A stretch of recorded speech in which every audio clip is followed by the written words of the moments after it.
এই জন্য যুবক ভাইয়েরা আমার, আল্লাহ রাব্বুল আলামিন কোরআনুল কারীমের মধ্যে বলেছেন, ইজ তুসঈদুন, যখন তোমরা আরোহণ করে যাচ্ছিলে।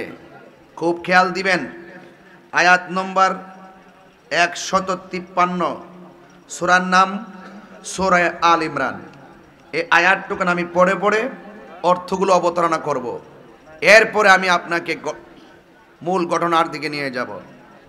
আল্লাহ রাব্বুল আলামিন বলছেন, ইজ তুসঈদুন, যখন তোমরা স্মরণ করো সেই সময়ের কথা যখন তোমরা আরোহণ করে যাচ্ছিলে।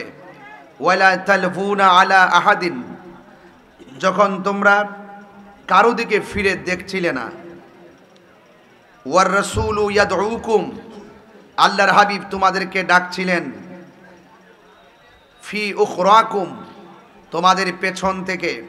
ফা আসাবাকুম গাম্মান বিগাম্মিন, অতঃপর তোমাদের উপরে হতাশার উপরে হতাশা, তোমাদের উপরে দুঃখের উপর দুঃখ নেমে এসেছে। চিৎকার মেরে কি আল্লাহু আকবার বলবেন না?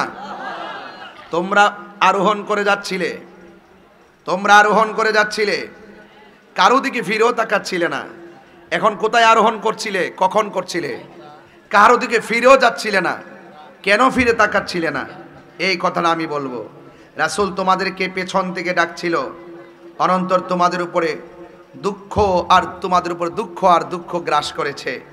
তবে রাসূল বলছেন, আল্লাহ রাব্বুল আলামিন বলছেন, তোমরা ঘটনা কি হয়েছে আগামীতে যদিও কোনো ঘটনা ঘটেনি, ওয়ালা মা আসাবাকুম, তোমাদের উপরে কোনো ধরনের মুসিবত উপনীত হয়নি, তোমরা এ ব্যাপারে দুঃখ করো না, তোমরা এ ব্যাপারে টেনশন করো না।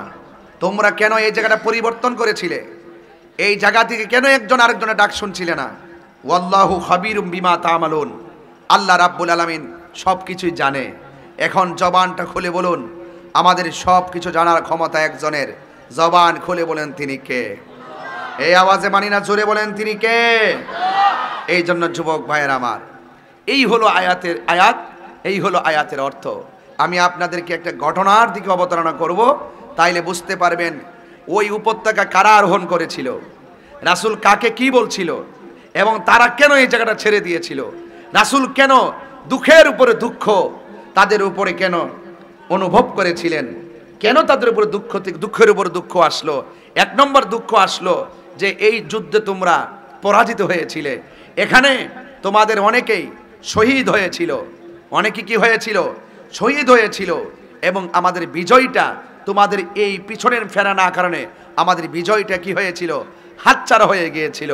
যদি তোমরা ধৈর্য ধারণ করতে, তাহলে এই মুসিবতটা তোমাদেরকে গ্রাস করতো না। তাহলে পরিষ্কার ভাষায় আপনারা বলুন, ধৈর্যশীলদের সাথে একজন আছে, জবানটা খুলে বলুন তিনি কে? আরো বড় করে বলেন তিনি কে?